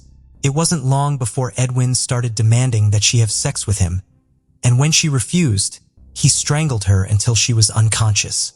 She was then driven several miles out, where he strangled her again and smashed a rock against her head. He then raped her. Kaylee was still alive, and Edwin grabbed another rock and hit her in the head, and left her body there. It is unknown whether she was still alive at this point, which is a truly horrendous thing to contemplate. After this, he drove back to the college campus where he changed cars, and drove back later in an attempt to conceal her body. After he told them everything, officers went to locate the first car that Edwin had been driving when he went on the run, and inside were some handwritten notes, one of which read, "The place I killed her is on the B12 lot. Run her over on College Way," and another which said, "This note is to say that I am sorry for taking her life." It was after this that near a canyon off of Highway 126, the body of Kaylee and Sawyer was finally found. Despite his confession, Edwin Lara pleaded not guilty, and the prosecution announced that they would be seeking the death penalty. Edwin's lawyers argued that his rights had been violated in the interview room as he wasn't given the option to make any phone calls whilst being held in custody. Everybody's dismay. During a pretrial hearing, a judge actually threw out his lengthy and detailed confession and said that it could not be used as evidence. The prosecution were then left hoping that the forensic evidence would give them enough, but it was undoubtedly a huge blow to their case. Edwin's attorney called his crime spree an enigma and said it could only be explained by his client's genetic degenerative cognitive brain disability. The prosecution said there was no doubt he was a potential serial killer and psychopath. In January 2018, in order to avoid the death penalty, Edwin changed his plea to guilty of aggravated murder and robbery. Despite the evidence they had in Kaylee's case, the charges of sexual assault did not stick. Although Edwin had pleaded guilty, he did not plead guilty to sexual assault. The county district attorney spoke with Kaylee's family and told them that their main goal as prosecutors was to put Edwin away for life, and pushing for a sexual assault conviction as well might complicate the trial and jeopardize the chances of getting a life sentence for murder. Her family begrudgingly agreed, and with this, Edwin Lara was given a life sentence without parole for the murder of Kaylee and Sawyer. He later received a second life sentence for the kidnap of Andrea. The judge credited Andrea for her extreme courage and bravery and thanked Kaylee's father and stepmother for one of the most difficult letters he'd ever had to read in his career. He told Kaylee's family he was deeply sorry and said, "I wish I could change things. I can't." Edwin's wife Isabel filed for divorce and resigned from her position as a police officer, feeling she couldn't carry on with it given what it was her ex-husband had done. In her resignation letter she said, Kaylee's family filed a lawsuit against the college for failing to do an adequate background check on Edwin and for not acting upon behaviors that gave many people cause for concern. One female officer actually refused to ride in the same car as him and reported him because he scared her so much. The lawsuit also included evidence that the campus safety vehicles very closely resembled police patrol cars, and Central Oregon community officers were given uniforms that were also similar to the Bend police. Community officers were armed with pepper spray, ballistic vests, body cameras, and handcuffs, and drove vehicles with cages inside. And the lawsuit said this simply should not be allowed as it allowed people to abuse their position. Kaylee's family finally reached a $2 million settlement with Central Oregon Community College. In 2022, more tragedy came for the Sawyer family when Julie's storage unit was broken into by two people on a drug-fueled crime spree. Over 12 months, John Vieira and Emily Pickett stole from many people, including Julie and her husband, taking $30,000 worth of their belongings, including some of Kaylee's ashes, which Julie had put into a little necklace. John Vieira pleaded guilty to 16 property crimes and was given a 40-month sentence, while Emily was sentenced to 10 days in prison. John admitted to throwing the necklace containing Kaylee's ashes into a bin, and tragically, it has never been recovered. Kaylee's legacy also stays strong through Kaylee's Law, which was passed in 2019. Kaylee's Law requires campus security and their vehicles to be clearly distinguishable from actual law enforcement. The vehicles cannot have rooftop lights or a divider known as a cage between the front and back seats. They must have a GPS and an interior video camera that records whenever someone gets inside. Campus officers are also now prohibited from making vehicle stops or stopping and frisking individuals. National background checks and psychological testing would also be required before a security officer is hired. Her family also started KK Readers, KK being Kaylee's nickname. KK Readers honors Kaylee by donating Dr. Seuss books, specifically Oh, the Places You'll Go, to children in Head Start preschool classes all over Central Oregon. It was her favorite book as a child and inspired her to write stories and poetry as she got older. The murder of Kaylee devastated so many, and the painful aftermath prompted some much-needed changes in the lore. Julie said of her daughter, "The moment I held her, I understood what love at first sight meant and that it is real. She will continue to live on in all the memories that are shared. She had an amazing 23 years, and I want that to be remembered." As the evening winds down in one of the most glamorous and luxurious department stores in London, gunshots suddenly ring out. People run to find cover, worried it's a robbery or a terrorist attack. As police descend on the scene, it soon comes to light that this is the tragic culmination of a disturbing series of events. 22-year-old Claire Bennell was originally from Groombridge in Kent. She had attended St. Gregory's Catholic Comprehensive School in Tunbridge Wells before moving on to West Kent College, where she obtained a BTC National Diploma. Claire was shy, gentle, and very thoughtful, always thinking of other people and never speaking ill of anybody else. She took part in several makeup and beauty courses specializing in consultancy and also did theater makeup at Shepperton Studios. Soon her hard work would pay off as she got a job as a beauty consultant in the department store Harvey Nichols in Knightsbridge, which was Claire's dream job. Harvey Nichols is one of London's most iconic luxury department store chains, with the Knightsbridge one being its flagship store. To prepare for her interview, she had written pages of notes, determined to make the best impression possible. And, sure enough, she was successful. From a young age, Claire had loved all things skincare and makeup, and so she was thrilled to land a role like that. And she was incredibly proud to be working for such an iconic store. She was popular with her colleagues and was described as well-spoken and quiet with a warm personality. She made the move to Dulwich in southeast London and lived with two flatmates whom she also worked with. Claire was thriving in London. The busy city life was exciting and she was making the most of every opportunity. It was while working at Harvey Nichols that she met one of the security guards, 30-year-old Michael Pesci. The pair began chatting and he soon asked her if she wanted to go on a date with him in January 2005. Michael Pesci was a dual citizen of both the Czech Republic and Slovakia. He had previously been a soldier in Slovakia but would be prosecuted for desertion. After working as a security guard at the United States Embassy in Bratislava, he moved to the United Kingdom. Shortly after arriving, he began working as a security guard for Harvey Nichols. They went on a few dates over the course of about 3 weeks. Claire's mother, Tricia, would later say, "He was quite a bit older than Claire and he was going through a divorce. It wasn't an ideal situation that any mom would want for their young daughter. During the time they dated, I never got the sense she had fallen in love with Michael. She was very flattered by his attention. He showered her with affection and very quickly told her he loved her." Claire's cousin Kristen said alarm bells went off when he told her that he loved her after a very short time. It was no more than 3 dates they had been on. The red flag just started waving. After their first date, Claire called her mother and told her she felt very uncomfortable. She said he wanted to be with her all the time and didn't like her seeing her friends. She said he didn't like her going home and that she was feeling suffocated, adding, "It's all happening much too quickly. Things only started to get worse." When Michael returned from a trip to Slovakia, he demanded that Claire be there to meet him when he got into the airport, as he didn't want to have to take his suitcase across London. He then said he wanted to stay at Claire's flat, a prospect that made her extremely uneasy, as they had only been on a handful of dates. When she asked him to leave her flat, he refused and was adamant that he stayed. After a lengthy back and forth, she was able to persuade him to walk to the train station, but he then refused to board any train. Claire had had enough. She told him it was over, but he would not take no for an answer. Pesh called her 20 times, and when she didn't answer, he sat outside her flat for 2 hours. He became verbally abusive and shouted at her flatmate, and he was adamant that he needed to talk to Claire, but her flatmate refused and he finally gave up and left.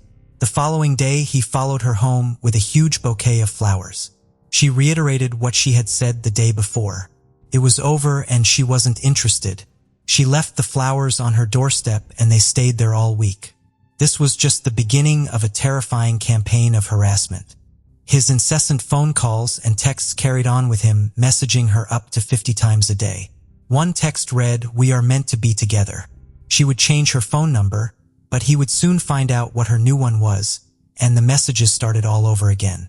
His delusion that they were still in some sort of relationship was evident from his messages, with one reading, "It's our anniversary tomorrow. How should we spend it?" He would watch her while she was working and would use the mirrors and reflections in the store in order to look at her. He would apply pressure on people who worked at Harvey Nichols and ask them to get Claire to talk to him. On one occasion, she did decide to speak to him and asked him to stop harassing her. But this, like everything else she had previously said to him, had no impact. He would not take no for an answer. One day, as Claire was leaving work, he followed her in his security uniform. He grabbed her and shouted at her, yelling that he loved her and he knew that she loved him too. Claire tried her best to reason with him and said that she didn't love him. His response was to scream at her, "Yes, you do, you stupid little girl." His text messages would also become increasingly sinister, with one message reading, "If I can't have you, then no one will." This would go on for months, and the people in Claire's life were becoming increasingly aware of what he was doing. A colleague would say it was well known he was stalking her. His stalking was also having a major impact on her professional life. She was getting into trouble at work because she would run late or struggle to concentrate and focus. In March 2005, Claire was heading home. She noticed Pesh waiting at the underground station. In a desperate attempt to get away, she ran and jumped onto the train, but he was able to get onto the same carriage and sat opposite her. As the train came into the next stop, she got off and tried to run away, but he chased her and forcefully pushed her. She was then able to get onto another train, but Pesh was right behind her. She said, "If you don't leave me alone, I will have to report you." He replied, "If you report me, I will kill you." She said that all she wanted was for him to leave her alone, and if he did this, she wouldn't take it to the police. He smiled at her, stroked her face, and attempted to kiss her. Claire pushed him away and he got off at the next train stop. When the train didn't immediately leave, he started banging on the train window and waving at Claire. Shaken and afraid, she called her mother in tears and told her what had happened. This was incredibly difficult for her family to see someone they loved being put through something like this. Claire's cousin would later say, "Just by looking at him, I didn't get a good feeling. He is batshit crazy, and he is dangerous, and he is unstable, and he's obsessed. Refusing to put up with it anymore, she told her bosses at work about what had been happening to her. The head of security for Harvey Nichols was a former police officer, and when he was informed, he took what Claire was saying seriously. He used the security cameras to track what Pesh was doing, and he soon saw him stalking and harassing her.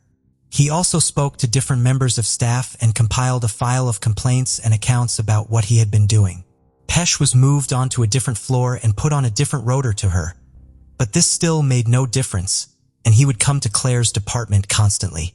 He was then suspended. The head of security encouraged her to report him to the police, as Pesci had threatened to kill her if she went to the authorities. She initially didn't want to report him. Her mother said she had also been hesitant as she felt embarrassed about what was happening to her. The tipping point came when it emerged that he had asked another member of staff, who was working part-time at the store whilst training to be a lawyer, if someone committed a murder, what would the sentence be? Claire then contacted the police. He was asked to come into work, where he was met by police and arrested. He was also immediately sacked from his job as a security guard. As he was let out, Claire saw him and told her mother that he looked angry. In spite of all that she had suffered, Claire felt bad, with her mother saying she didn't want him to get into trouble. She just wanted him to stop. He was taken to the station and interviewed, and his version of events was totally different to Claire's. He said that he had been the one to end the relationship, and that she had said that she loved him. He said he had then regretted breaking up with her, so went back, but he couldn't understand why she didn't want to be with him anymore. He said that he was sorry if he had upset her, but denied making threats to kill her. He admitted to everything else, saying he had only wanted to see if she wished to continue the relationship. The police took statements from Claire, but didn't take statements from her colleagues or flatmates who had witnessed the stalking. She also wasn't given a formal risk assessment. Other than what she had said, the officers had no evidence of him making threats to kill. Michael Pesh would later be released on bail under a non-molestation order, meaning he was not allowed to contact Claire at all or go to the store. His recent brush with the law had not deterred him, as just 2 days later, he was back on her doorstep, waving at her through the window. She called the police, but he had fled by the time they arrived. No action was taken. Claire and her flatmates decided to move away in the hope they could escape him. But within just a few days, on the 10th of April, he had turned up at their new place, after finding out where they were now living. She called the police again. They arrived, but like last time, Pesh was gone. Claire got into the police car and drove around trying to spot him, and eventually they did. He cooperated, even holding out his wrists for the officers to put handcuffs on him. He didn't seem bothered and was just smiling at Claire. He was put under arrest for breaching the conditions of his bail. He was charged under Section 2 of the Protection from Harassment Act of 1997. Claire's mother Tricia said, the police relayed the message to Claire that he really didn't mean the threats, that he said there was a language barrier and he was upset and would never have hurt her. He was sent to Balmarsh Prison, where he spent the next 8 days. He was then bailed to make his appearance in court, which was scheduled for the 31st of August, on the condition he did not go to Knightsbridge or contact her in any way. As he awaited trial, Claire and her mother went on holiday to Florence to celebrate her birthday. They spent 5 days there, and Claire was making the most of every moment. Her mother said the trip was pure gold. After all she had been through, was finally able to relax and enjoy herself. During this time, Michael Pesh went back to Slovakia. Whilst there, he went to a firing range and underwent weapons training. On the 14th of June, he passed the firearms exam, and a month later, he obtained a firearms license. He also purchased and registered a handgun. On the 20th of July, he headed back to the United Kingdom. He traveled via coach and ferry and was able to smuggle the handgun into the country in his luggage. As the trial loomed, Claire waited to be called to give evidence. But then, on the 31st of August at Tower Bridge Magistrates Court, Michael Pesh suddenly changed his plea to guilty. There would be no trial, and Claire would not have to face him. He was then released on bail. Claire was relieved that what had been happening to her and what she had suffered was finally out, saying she now just wanted to get on with her life. September 13th, 2005. Since the trial, Claire had not seen Michael Pesch, and her life seemed to be getting back to normal. As Claire's day started, she headed into work. The hours ticked by as she served customers on the shop floor. And before long, she was just 10 minutes away from her shift ending at 8 p.m. A few customers were walking around, and the store was generally quiet as it was so close to closing time. One of Claire's colleagues put her hand up to Claire and looked at her watch, showing there was only a few minutes to go. Claire smiled back at her. One of Claire's colleagues then noticed a shadow appear behind her and believed it may have been a boyfriend who had come to meet her as she finished. The figure then raised his arm, brandishing a gun. He fired a shot at the back of Claire's head and she fell to the floor. He then fired 3 times at her face. As people ran to find cover, he fired another shot into the ceiling. He then turned the gun on himself and took his own life. Michael Pesch had just carried out his terrifying threat. Claire's mother Tricia had been out celebrating a friend's birthday that night.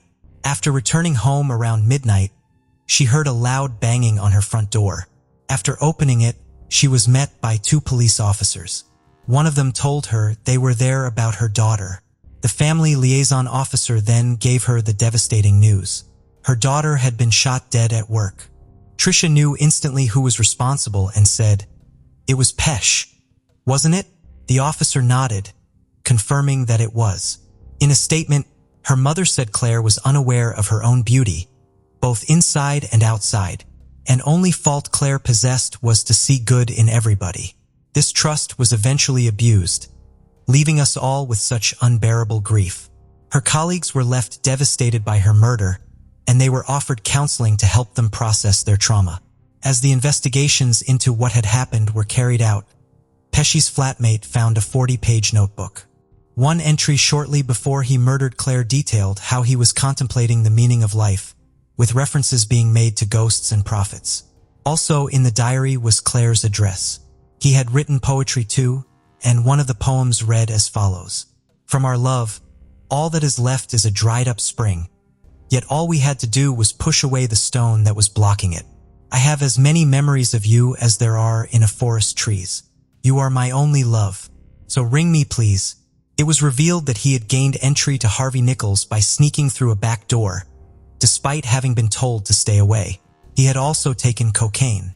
When it emerged that Pesci had been arrested and bailed, domestic violence campaigners wanted answers as to why this was allowed to happen.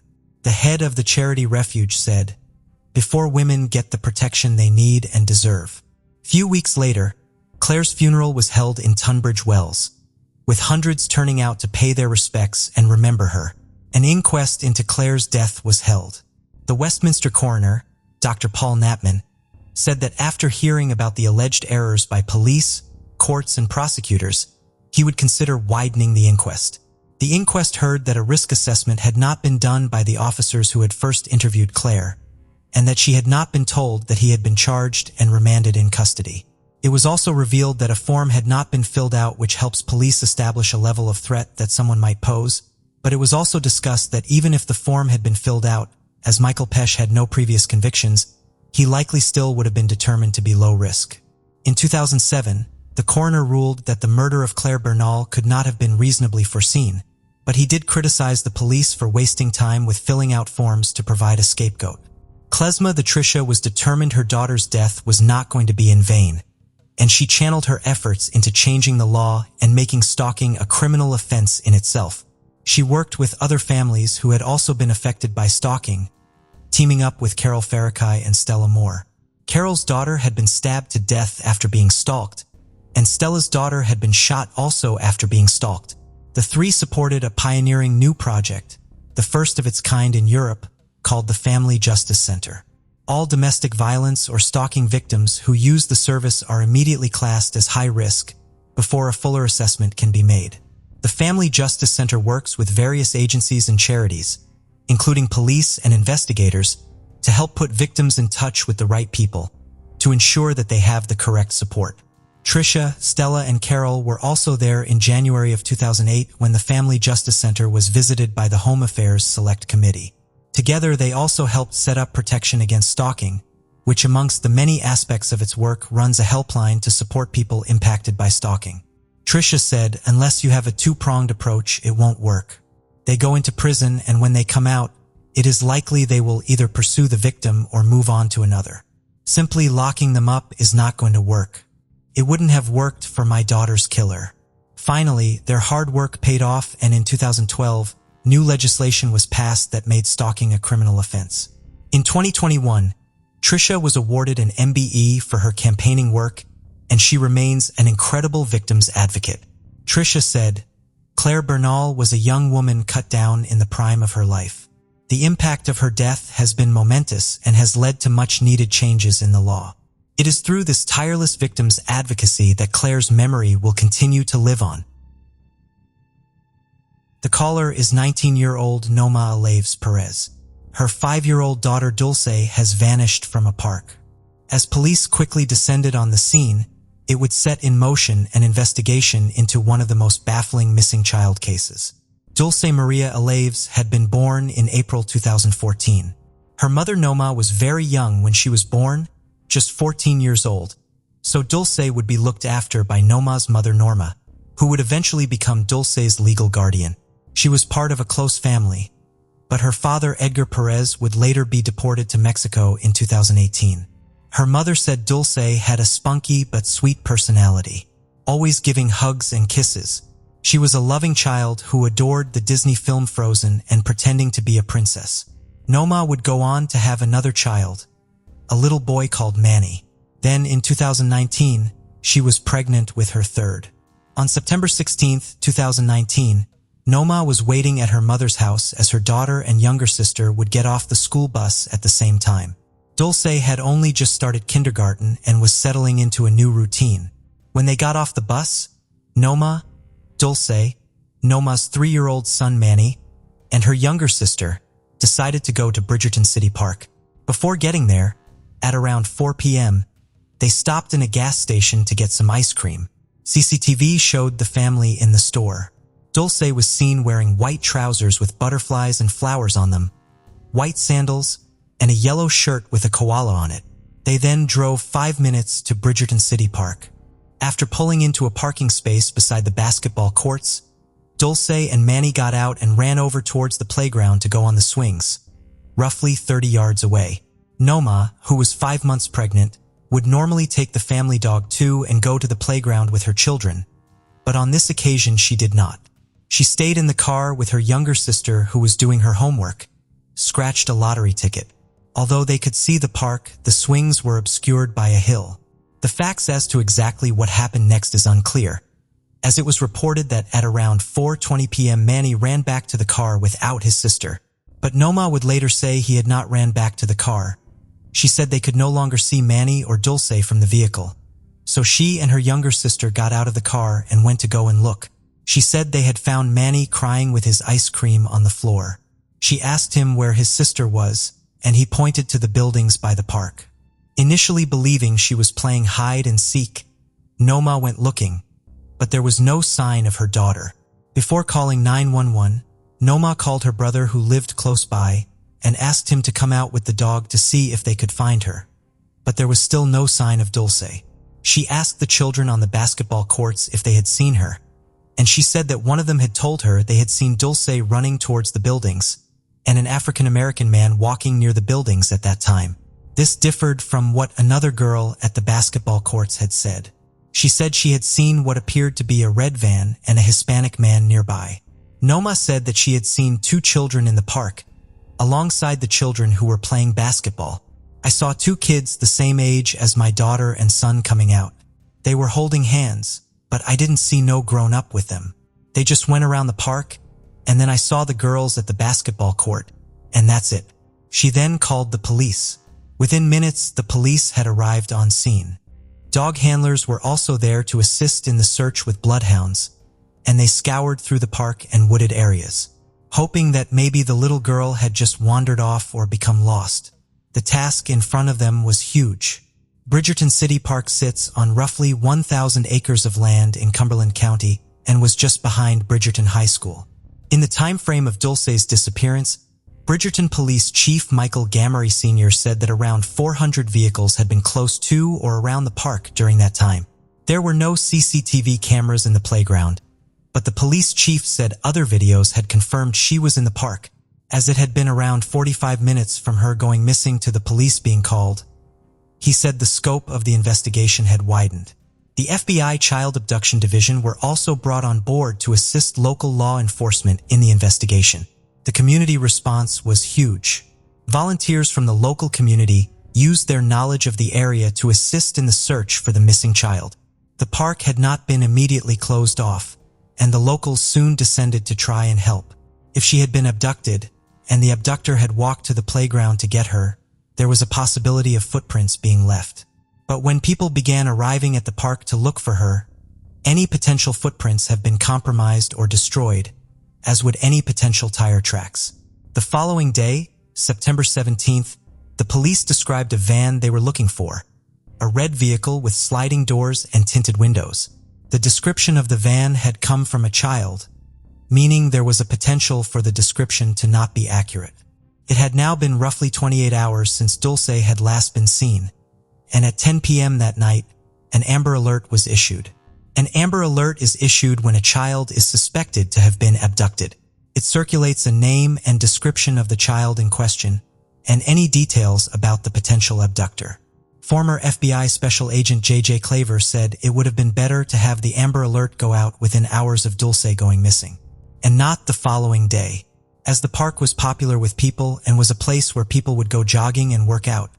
The FBI believed that her abductor was likely familiar with the area and knew it well enough to avoid being seen.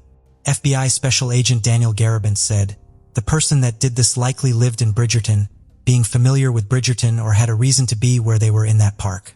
He added, "But we believe there are witnesses out there who saw the abductor, who saw the vehicle in the area of the park, and either haven't come forward because they're afraid to come forward, or haven't come forward because they don't realize how important the information is that they have."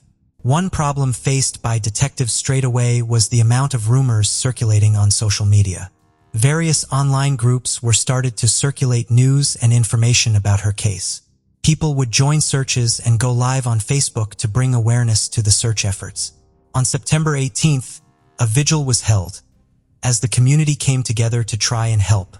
Within the first few days of the search, dive teams were deployed to search the various bodies of water around the area. The search was expanded on land and from the air to try and generate any new leads.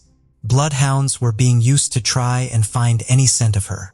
They were able to pick something up for roughly an hour before they lost the scent. Dulce's 3-year-old brother Manny, who had most likely witnessed whatever had happened, did not speak very much. The FBI had taken him back there in an attempt to find out exactly what it was he had seen. But this went nowhere. Police said again that Dulce's family were being very cooperative with the investigation efforts and her grandmother was out putting flyers up. More than 300 officers were drafted in for the search and sex offenders in the area were also tracked down to account for their whereabouts too. More than 500 vehicles had been checked and more than 200 locations had also been searched. Rumors began to circulate that Dulce's mother had been arrested. This was false, and at a press conference the police chief spoke about the need to stick to the facts. Those in the community were living in fear that this could happen again. One resident said, "Everybody is worried about their own family, it's pretty scary." And another said, "It's not the same aside from being here. We are with our kids, but at all times we are looking to make sure they don't get away from us, or looking to see if we see anything strange." It had now been a week, and police issued an appeal for anyone who was in the park that day and who may have taken photos or videos to come forward, as they may have inadvertently caught something of significance. A big problem being faced by the authorities was that some in the community feared if they came forward with information, it could affect their immigration status. On Tuesday, September 24th, the police announced that, via telephone, they had successfully made contact with Dulce's father who lived in Mexico, hoping to see if he could shed any light on why his daughter would be abducted. 2 weeks after her disappearance, Dulce's mother gave a press conference. The subject of what her son Manny had seen when Dulce went missing also came up. Noma was also asked about the rumors that had been circulating regarding the circumstances of her daughter's disappearance and how the finger had been pointed at her. Some people still continued to not buy what Noma was saying, but she hit back at these claims. "That really affected me. When I saw all the comments saying I sold her, I killed her, that I know where she is, that really affected me. I've seen a lot of cases where mothers do that to their kids, but I love my daughter a lot and she knows that. Some questioned her apparently calm demeanor, but Noma explained that she did not cry in front of people, not even her parents. Noma's phone was also taken away several times by the authorities so that they could check through it for any relevant information. By early October, the reward for information was standing at $40,000. Noma and her mother gave an interview to NJ.com when Ema said that the police had told her they weren't going to give up on her daughter's case. She also spoke about the impact that this had had on her son Manny, saying that he had changed since his sister had gone missing. She said he had become more aggressive with other children and stopped listening, adding that he wasn't like that before. She and her mother said they wanted people to continue to look for Dulce, with Norma even speaking about hiring a private detective, but they were unable to due to the money it would cost. Norma also said she wanted other states to join in the search for Dulce, but didn't know how to go about getting them involved. Noma explained that she was trying her best to be strong for her children. Authorities had appeared to rule out the involvement of Dulce's father Edgar, saying that the FBI had spoken to him. On October 15th, a police sketch was issued of someone they wanted to talk to. He was described and drawn as follows: a slender male, possibly Hispanic, standing at between 5 feet 6 inches and 5 feet 8 inches, roughly 30 to 35 years old, with acne on his face. He was seen wearing a black shirt, orange sneakers, red trousers, and a baseball cap. Police Chief Gamari said that some people who bore a resemblance to the sketch had been brought in and questioned, but were subsequently released. The public were asked to be aware of any people who maybe had failed to turn up for work in the days surrounding her going missing, or anybody who had changed their vehicle or appearance since then. Cumberland County Prosecutor Jennifer Webb McRae urged people to be aware of any sudden children in families, saying, "If you know a family that didn't have a child, pops up with a child that's in the 5-6 years old range and that seems suspicious to you, then I'd ask you to contact our FBI or our tip line or Bridgerton Police and get us that information." The response from across the country had been huge. Police Chief Gamari said, "The country is on alert. I can't even tell you that there's a state we haven't received a tip from." The case would reach an even larger audience when it was featured on the TV show Dr. Phil in December 2019. When Dr. Phil interviewed Noma, he asked her if she thought Dulce may have known whoever had taken her, but she said she was unsure. He continued to press her on who might be responsible. She then mentioned an old friend who had confronted her several times prior to her daughter going missing. She said, "Last time he saw me and my daughter together, and he just waved at me and said hi, and he asked me if that was my daughter, and I said yes." She said that he had tried to date her several times, but she had rejected his advances. Noma would also tell Action News that the person in question was one of the last people to see her daughter, but she added that she did not suspect he was involved. She said she was only answering Dr. Phil's questions, and that was why she had mentioned him. She also said during the interview that she had taken a polygraph after being asked to by the police, but they hadn't given her the results of the test. Although her demeanor on the show did strike many as very calm and maybe even a bit odd, Dr. Phil did note that her first language is Spanish, and when she made an appeal to her daughter in her native tongue, the emotion was much more apparent. She said in the interview that she felt like she had failed her daughter, and that if she was found, she would apologize to her. Jackie Rodriguez had been the spokesperson for the family, and although she no longer is, she appeared on the episode 2 and spoke about Noma. She said, "Oh, but I think she knows that the child is okay." She also said that she hadn't known Noma before Dulce had disappeared and that she had only seen her cry once. Dr. Phil said he would also be contributing to the reward, bringing the total to $75,000. Petitions to have cameras installed at the park had also garnered collectively nearly 2,000 signatures. In March 2020, COVID-19 put a halt on normal investigative practices. There were no more face-to-face briefings, courts were shut, and traveling out of state was significantly harder. Several psychics came forward, with one saying they had communicated with Dulce and that she was buried in a shallow grave near her school. Former FBI Special Agent J.J. Claver said that whilst he couldn't speak for the police department, the FBI would not place any credibility on information that had been provided to them by a psychic.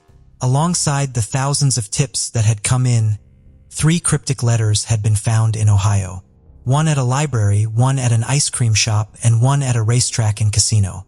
An index card had been sent to the racetrack and casino, and a letter had been mailed to the library. Police in Austintown had carried out searches, but these had turned up nothing. The handwriting appeared to have come from the same person. The letter sent to the library was 2 pages long and made reference to Dulce and her mother's appearance on Dr. Phil. However, the information in the letter could all have been found with a simple Google search. The letter had a Cleveland postmark, but it could have been sent from the Austintown area. The index card that was sent to the ice cream shop in Weatherfield Township, a few miles away from Austintown, was found in the mailbox of the shop. It was postmarked from February 21st. The index card sent to the racetrack and casino gave details that were specific to Austintown, which is close to the Pennsylvania border. It also did not have a postmark. Much of the writing was illegible, but according to a police report, part of it read, "Look for Dulce Alves, age 5, kidnapped from Bridgerton, New Jersey. Look website for story/photos. Dr. Phil, 76 truck stop. Dead End Street entrance Woods. Please look." The return address was illegible, but the zip code was traced to Mexico, but the police didn't know if this was really where it had come from. Investigators searched an area of roughly 40 acres near to the racecourse, with cadaver dogs and infrared technology, after the letter said she could be in that area, but nothing was found. It was announced that the letters were going to be sent to the police in New Jersey, that more investigations could be carried out to determine who had written them. Police Chief Gamari said, "We are investigating to see if we can determine what the source is, because if it doesn't come back as related, we want to know that." But he also emphasized that if these were part of a hoax, he wanted to see whoever had sent them prosecuted for distributing false information. The former family spokesperson Jackie Rodriguez said she had received a letter in March. It was random scribbles on bits of paper with words like 1776, campground, and Mexico on them. One thing immediately stood out. No address had been assigned to the envelope. It had been sent him. Gamari said he still believed the community was withholding information from investigators. "I can say that we still firmly believe that there are people in the public that have information that they are not sharing with us," he said. On the 1-year anniversary of Dulce's disappearance, Noma gave an interview about her daughter's case. She said, "And not leave her alone." Cumberland County Prosecutor Jennifer Webb McCrae said that with the absence of evidence suggesting that Dulce had died, they were going to hold onto the hope that she was still alive. It was around this time that local law enforcement reached out again to Dulce's father Edgar after a video was posted to YouTube on Dulce's birthday. 2 years after her disappearance, the community held a silent walk. It had now been 3 years since Dulce had disappeared. An age-progressed image of her by the National Center for Missing and Exploited Children was issued to the public. Her vigil had also been planned at the park she had vanished from. On what would have been her 8th birthday, people gathered to remember her. The search for Dulce Maria Alves continues. Detectives continue to carry out interviews and investigations in the United States and Mexico, and follow all lines of inquiry. The family home still contains her favorite toys and dresses as they wait for her to come home. Her backpack remains where she left it, untouched, with her school papers from her last day at kindergarten inside. Her mother said, "I have all of Dulce's dresses in safekeeping. We have not gotten rid of any of her clothes. We haven't given it away. Her dresses, her shoes, all of it. Her toys too. We don't let anyone touch her things. They're there for her."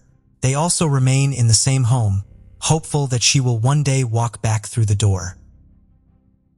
In the United States, Bradenton is a Florida city situated south of Tampa. People spend hours browsing the galleries, studios, and shops in the Village of the Arts, which is well known for its vibrantly restored 1920s and 1930s cottages. The likelihood of someone becoming a victim of violent crime in Bradenton is 1 in 35. Since Bradenton's crime rate is higher than 81% of state cities in Florida, it is not regarded as one of the safest places to live in the country.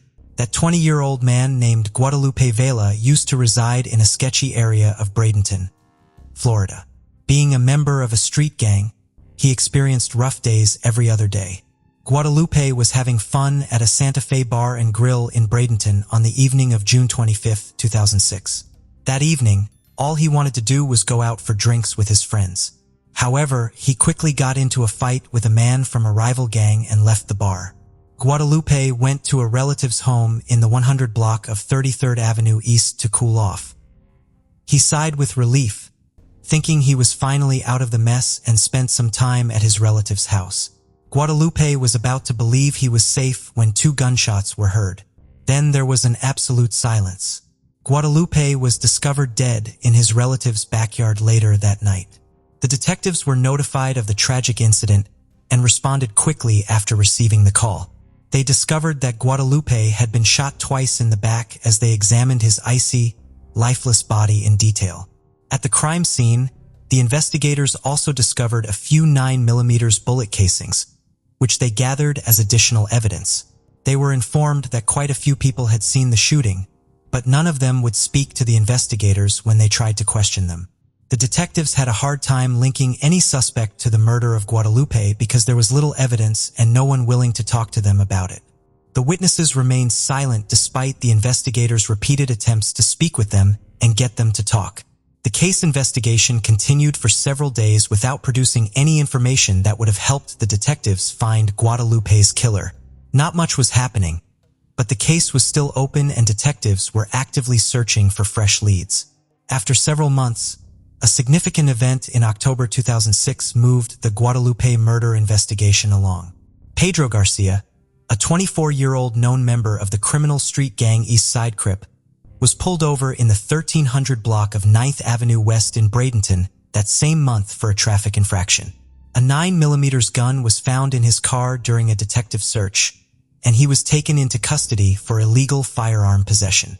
However, it was not until later that the gun was sent for ballistics testing by the Florida Department of Law Enforcement, and the results connected the weapon to the location where Guadalupe's body was discovered. Nevertheless, it was subsequently ascertained that the bullets that struck Guadalupe on the fatal night were probably fired from an alternative weapon. Several witnesses to Guadalupe's shooting came forward in the years that followed, informing detectives that Pedro had spoken with them about killing Guadalupe. With the witnesses now coming forward, the detectives thought they might be able to apprehend Guadalupe's killer. Although Pedro was now a suspect in Guadalupe's death, the investigators lacked the proof they needed to charge Garcia. For the time being, Pedro was free to walk the streets. Many years later, in 2022, Pedro was connected to a different Bradenton murder case from 2014, and the investigators issued an arrest warrant for him. Samuel Kahn, a 25-year-old man, was identified as the murder victim in 2014. On December 20th, 2014, early in the morning, a group of people had gathered at a location on Bradenton's 9th Street East, close to 37th Avenue East. This location, which was fairly remote, was the preferred choice for gang members looking to buy alcohol illegally after the neighborhood bars closed for the evening. Samuel was among those drinking on that December night. After confirming that rival gang members had engaged in combat, the detectives were able to determine that Samuel had been shot and killed by an unknown individual. Authorities did receive some leads in the days following the horrifying event, but they were unable to solve the case. Again, the nature of the crime was the reason for this. Those who saw the shooting decided not to talk to the detectives at all because it was another gang rivalry shooting. The detectives were able to speak with the witnesses in 2012 and were able to solve the unsolved case. Pedro was still free on bond, despite the fact that he was now facing charges related to Samuel's death. Even though the detectives were positive that Pedro killed Guadalupe in 2006, they were unable to bring charges against him because the witnesses to the crime remained silent about the entire incident. But later in 2022, when the witnesses began to speak, the detectives in Guadalupe's case finally got lucky. They discovered that Pedro admitted to another prisoner that he killed Guadalupe in June 2006 while he was housed in the Manatee County Jail in 2015 on unrelated charges. When the detectives learned that Pedro had provided particulars about the evening and the crime scene, their curiosity grew even more. Pedro claims that on June 25, 2006, at the Santa Fe Bar and Grill in Bradenton, he and Guadalupe, an East Side Crips rival gang member, got into a fight. The altercation between the two men began inside the bar and persisted outside as well. After exchanging a few harsh words, they parted ways. Pedro later showed up at Guadalupe's relative's home in the 100 block of 33rd Avenue East. As their argument grew more heated, Pedro finally pulled out a gun and pointed it at Guadalupe. Pedro gave him 2 back shots as he attempted to flee. This and additional evidence were sufficient to result in an arrest at last. The 40-year-old Pedro is accused of Guadalupe Vila's second-degree murder by detectives from the Manatee County Sheriff's Office's Homicide Investigative Unit. Pedro, who was still free on bond in connection with the murder of Samuel, was apprehended after being discovered in Bradenton at the 800 block of 30th Avenue West. A 16-year-old unsolved case has now been resolved. Investigators think Pedro may have been involved in other violent crimes from the early to mid-2000s that remain unsolved. Thank you for joining us on this journey into the depths of unsolved mysteries. Cold cases not only challenge our understanding of the past, but also ignite our curiosity and determination for answers. Remember to subscribe to stay updated on our latest investigations. And if you have any information regarding the cases we've covered, don't hesitate to reach out. Together, we can shed light on the shadows of the past and bring closure to those who seek it. Until next time, stay vigilant, stay curious, and never stop seeking the truth.